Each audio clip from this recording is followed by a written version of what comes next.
continuación a tu clase.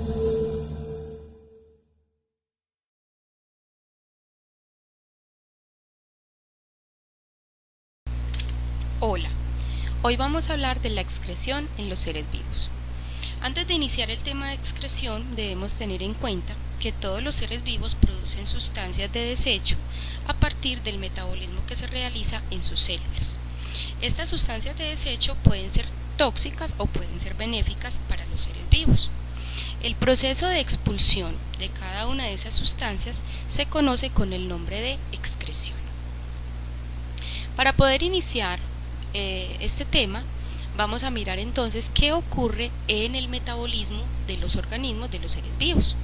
Tenemos que el proceso metabólico ocurre de dos maneras, con reacciones anabólicas y reacciones catabólicas. Las reacciones anabólicas son aquellas en las que se forman polímeros. Los polímeros son macromoléculas, o sea, moléculas grandes. Un ejemplo de macromoléculas pueden ser la celulosa, el almidón, el ADN o las proteínas. Cada una de esas macromoléculas está formada por pequeñas moléculas que se conocen como monómeros. Para formar un monómero ocurre entonces una reacción catabólica. En las reacciones catabólicas, aquellas macromoléculas o moléculas grandes se fragmentan para formar moléculas más pequeñas. Por ejemplo, el ADN está formado por nucleótidos. Los nucleótidos son monómeros que hacen parte de una cadena gigante que en este caso conocemos como ADN. La glucosa es un monómero que hace parte de todos los azúcares, que en el caso anterior se podría decir que es la celulosa o el almidón. Y los aminoácidos son los monómeros que conforman a las proteínas. Entonces, tanto las reacciones catabólicas como las reacciones anabólicas son aquellas que participan o que nosotros podemos decir que son nuestro metabolismo.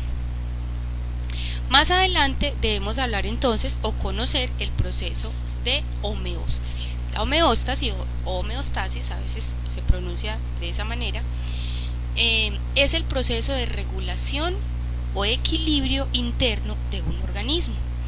En los organismos unicelulares a veces es difícil tener un proceso de regulación constante, pues porque los organismos unicelulares se encuentran en diferentes medios y a veces es muy difícil controlar la entrada y salida de sustancias. Pero en los organismos pluricelulares el equilibrio se realiza gracias a los diferentes tejidos, órganos y sistemas que conforman cada uno de esos organismos. Decimos entonces que la homeostasis es como un equilibrio que hay dentro del organismo.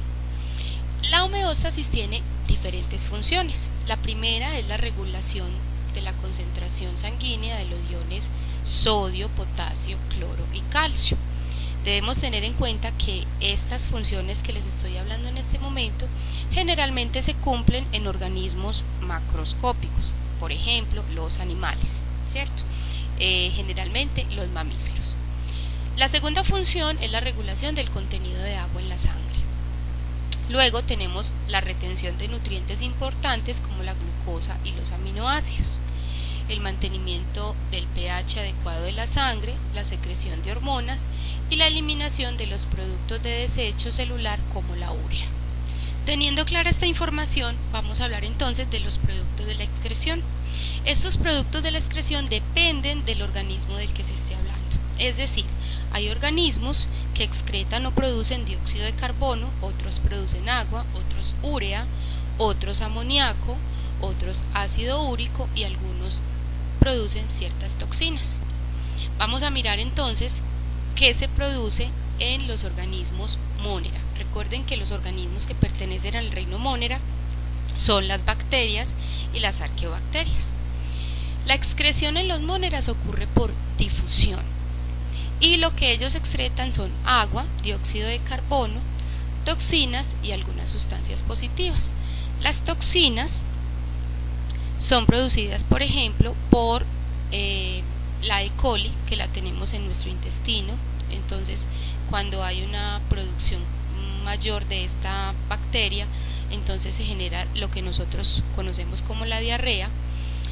Hay otro tipo de bacteria que nos produce la tuberculosis, otros que nos produce la gonorrea o blenorragia y otro que produce la sífilis. Pero también hay bacterias que producen sustancias positivas que nosotros utilizamos para nuestro beneficio. Por ejemplo, la que producen Propionibacterium, que es para producir el queso, o aquellas bacterias que fijan el nitrógeno en las plantas, algunas que producen antibióticos y otras que producen la vitamina K, la vitamina B12 y la tiamina para nuestro organismo. Luego encontramos los protistas. Recordemos que los protistas también son organismos unicelulares, pero tienen una característica y es que sus células son eucariotas. La excreción en los protistas ocurre a través de la membrana celular, por el proceso de difusión y algunos que tienen vacuolas contráctiles que expulsan las sustancias. Los protistas, dependiendo también de sus características, excretan agua, dióxido de carbono, urea, sales minerales, el oxígeno en las algas que son autótrofas y amoníaco. Pasamos entonces al siguiente reino, que son los hongos. En esta diapositiva podemos observar tres imágenes diferentes. La primera imagen, que es un hongo macroscópico, muy similar al champiñón, que es el que conocemos más fácilmente.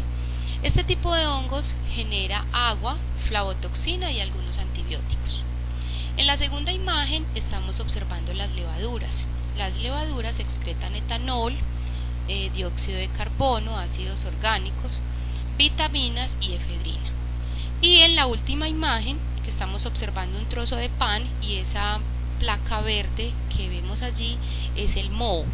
Los mohos reciclan la materia de los ecosistemas. Ellos son saprófitos. Recuerden que los saprófitos son aquellos que se alimentan de los organismos en descomposición y también entonces producen diferentes sustancias. Pasamos ahora a los organismos superiores. Tenemos las plantas. Las plantas tienen dos partes, dos estructuras por las que se excretan algunas sustancias.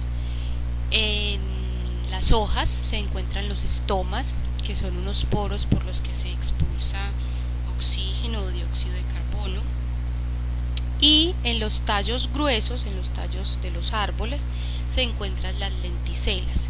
Las lenticelas son como unas estructuras parecidas a las lentejas, planitas. También son poros por donde el tallo permite que entre o salgan diferentes sustancias. Además de esta parte que acabo de mencionar, los estomas y las lenticelas, también existen otras partes de la planta de donde se extraen diferentes sustancias. Por ejemplo, podemos obtener néctar, algunas gomas, mucílagos, sustancias volátiles, resinas, enzimas, algunas hormonas. Dependiendo de la parte de la planta es de donde se obtiene este tipo de sustancias. Por ejemplo, el néctar se obtiene de las flores, igual que las sustancias volátiles y las gomas. Las resinas se obtienen del tallo. Los mucílagos se obtienen de las raíces de las gramíneas. Recuerden que las gramíneas son aquellas plantas que producen granos. También tenemos las fitohormonas, que son auxinas, giberelinas, el ácido abscísico y las citocininas, que se obtienen de diferentes partes de la planta. Los aceites vegetales, que se extraen de las hojas, las flores, las semillas, la corteza, las raíces, los frutos, y todo esto se hace por medio de la destilación. Y en las plantas carnívoras se producen algunas enzimas. Vamos a observar entonces cómo ocurre el proceso de excreción de algunos gases en la planta. Tenemos que desde el tallo se puede excretar gas carbónico y también oxígeno, ¿cierto? Esto ocurre a través de los estomas. Los estomas se encuentran en todas las partes verdes de la planta, en el tallo, si es una planta herbácea, y en el envés de las hojas. El envés de las hojas es la parte de atrás o la parte de abajo de cada una de las hojas de la planta. También se puede cuando hay cambios de temperatura. Por último, vamos a hablar de la excreción en los animales.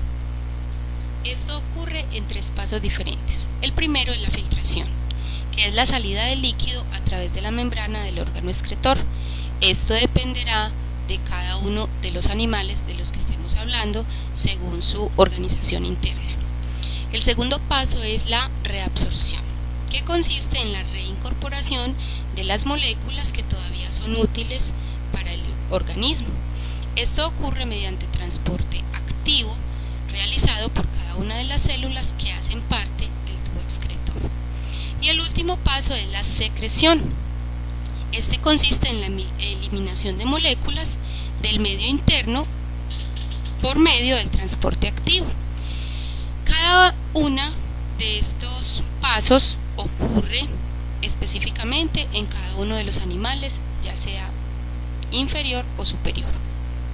La secreción tiene 3 funciones básicas. La primera es mantener el constante líquido en el interior celular. La segunda es regular la concentración de sustancias que componen los líquidos del organismo. Y la tercera es excretar los desechos del organismo. De manera rápida vamos a mirar entonces cómo ocurre el proceso de excreción en cada uno de los diferentes grupos de animales. En las esponjas y los nidarios ocurre la excreción por medio de la difusión y la sustancia que ellos producen es el amoníaco. Como podemos observar en las imágenes, estos organismos son muy inferiores, ellos no tienen una estructura organizada por sistemas como lo tenemos los animales superiores, entonces simplemente hay algunas estructuras organizadas que permiten el intercambio de gases y el intercambio de sustancias en ese organismo. El siguiente grupo de animales son los platelmintos, los nemátodos y los equinodermos. Este proceso también ocurre por difusión y también expulsan amoníaco. Aquí empezamos a observar que cada uno de este grupo de animales tiene una estructura interna un poco más compleja. Ya podemos encontrar algunos órganos que forman pequeños sistemas muy sencillos. Ellos hacen el proceso de expulsión, así tengan algunas estructuras complejas, hacen ese proceso por difusión, como lo conocemos desde que trabajamos el transporte por la membrana. Vamos a trabajar entonces luego los artrópodos. Dentro de los artrópodos, que también son animales invertebrados, tenemos 2 grupos, las glándulas verdes y los tubos de Malpighi, que son 2 órganos importantes en este tipo de animales. Las glándulas verdes hacen parte de los cangrejos, se encuentran ubicados en la base de las antenas de ellos, y los tubos de Malpighi, que ya están en el resto de los artrópodos, que son unos pequeños tubitos que se encuentran unidos al intestino. Estos animalitos expulsan diferentes sustancias, por ejemplo el ácido úrico. En la siguiente tabla vas a encontrar cómo se clasifican los animales superiores, es decir, los vertebrados, peces, anfibios, reptiles, aves y mamíferos, según la sustancia que expulsan y cuáles son los órganos encargados de realizar esta excreción. Para terminar, vamos a hablar de cómo se forma la orina en el nefrón. El nefrón es una parte del riñón muy importante, y eso tiene que ver también con los procesos de formación de orina en el ser humano. Recuerden que el ser humano se encuentra clasificado dentro del grupo de animales mamíferos. La formación de la orina en el nefrón tiene 4 partes. La primera es la filtración, la segunda es la reabsorción tubular, la tercera es la secreción tubular y la cuarta es la concentración. Puedes leer cada uno de los apartados para que tengas más claro cuál es la información respectiva de cada uno de ellos. Y por último, hay que tener en cuenta que los animales se clasifican según el tipo de sustancia que eliminan. Tenemos entonces los ureotélicos, los amoniotélicos y los uritélicos. Los ureotélicos son los que expulsan urea, los amoniotélicos son los que expulsan amoníaco, y los uritélicos son los que expulsan ácido úrico. Hasta aquí hemos visto el tema de excreción. Si tienes alguna otra inquietud, puedes observar tu libro de texto o puedes buscar diferentes videos acerca del tema. Espero que todo te haya quedado muy claro y nos vemos en clase. Chao.